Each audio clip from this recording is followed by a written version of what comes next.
interesting alliance. First of all, it's a 64-year-old alliance, so it's a long friendship. It's been described as a top-down friendship. The president and the king always get along. The military and business officials in America get along with the military and business officials in Saudi Arabia. But it's an alliance where the working classes of each country are deeply suspicious of the other country. So ordinary Saudis are suspicious of us because we're not Muslim, and ordinary Americans are suspicious of the Saudis because, we rebelled against the king in 1776, and here's a country ruled by a king. So the people don't trust each other, but the elites work very well together. It's an unusual relationship. Okay. The World Bank has recently ranked Saudi Arabia, and we discussed this, or you all discussed this in the panel, has ranked Saudi Arabia ahead of the advanced economies of Japan, Germany, France, and Saudi Arabia was also recently ranked as the best country to do business with in the Middle East. What reforms has the kingdom made that have allowed it to do so well in the world market? There are way too numerous to mention. The big one was that Saudi Arabia joined the World Trade Organization in 2005. And in order to do that, they had to they had to negotiate 38 separate trade agreements with other countries and pass 42 laws that brought Saudi Arabia into global standards of fiscal transparency, arbitration, anti-piracy, and judicial procedures. All of that has been done in the last few years. Then on top of that, they've had a goal, they called it the 10-10. They wanted to be one of the world's 10 best places to do business by 2010. When I wrote my book, they had moved up from like number 65 to number 35. I never thought they were going to be able to be in the top 10 by 2010. And here it is 2009 and they're number 13. So it looks like it's actually happening. And you have to give the credit to King Abdullah. He's absolutely determined and has made Saudi Arabia a business-friendly country. Foreign investment in Saudi Arabia is it used to be you were always at the whims of a prince. That's not true anymore. And it used to be you had to give 5 or 10% of your profits to a prince. That's not true anymore. So foreign investment in Saudi Arabia tripled in 2006 and 2007. I don't have the most recent figures, but it's I think it's perhaps King Abdullah's greatest achievement. Now, to what extent can we claim that the economic expansion and just how great Saudi Arabia is doing that, can we attribute that at all to the educational system in Saudi Arabia, how that's also advancing, or is that? I guess over the very long term. The last oil boom was in the 1970s, and the people running Saudi Arabia then were uneducated. I mean, they were only one generation away from being Bedouins. They squandered a lot of the money. Saudi Arabia was determined not to do that with this oil boom, and the people in charge of Saudi Arabia's budget, for the most part, have PhDs from American universities. So I do think American education is partly responsible for Saudi Arabia's friendly business climate. Saudi education is improving rapidly, but it still has a long way to go. They spend 25% of their budget on education and vocational training.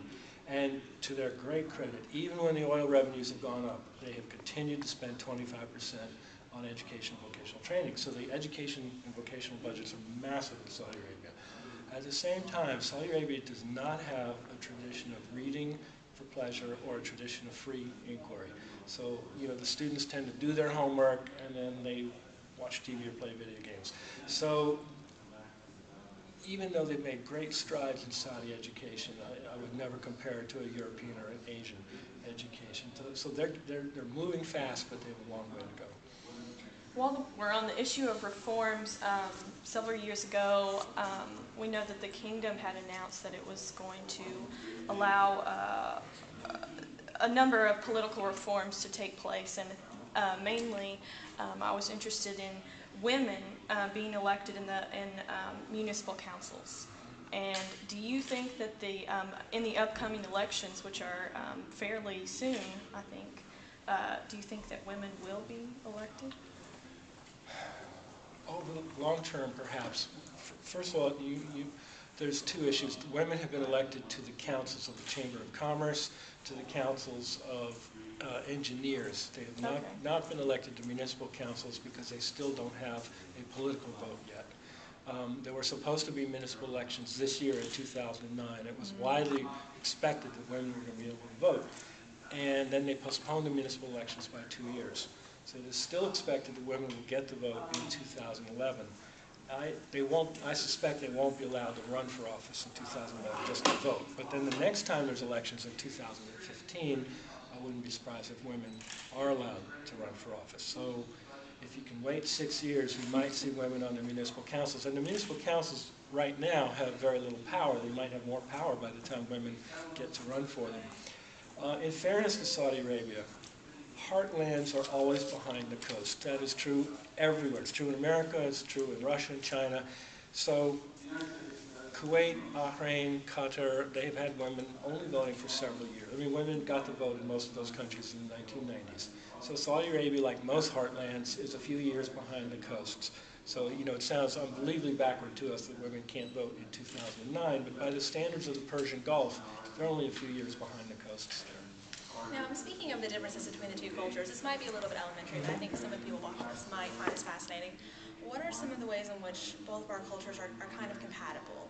What are some of the ways that we're similar? There are many, both, especially the South. Because if you notice, most of the U.S. ambassadors to Saudi Arabia have been from the South, because Southerners get Saudi Arabia more easily than Northerners do. Both regions are very religious, very family-oriented. There was a time in the 70s when the religious police busted up a couple of Christian services that had been inside people's homes.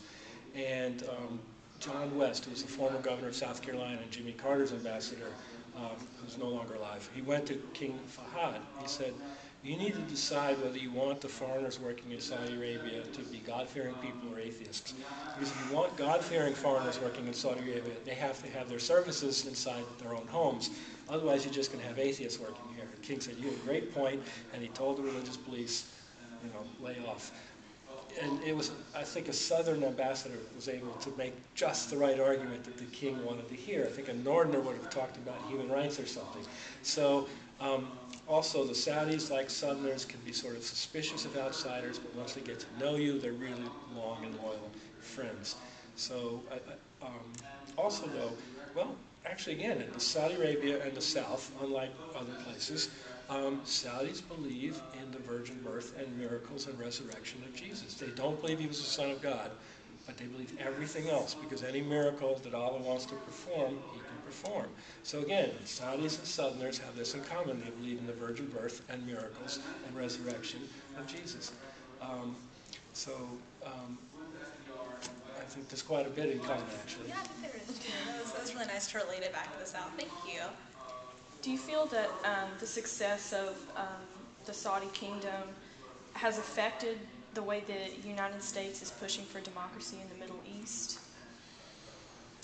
If anything, perhaps it's slowed it down a little bit. I mean, we pushed democracy in Iraq, but we really haven't pushed democracy too much in Saudi Arabia, because, you know, it's a monarchy and it's our ally, and things, in terms of American interests as opposed to the interests of democracy, things work well in Saudi Arabia from our point of view.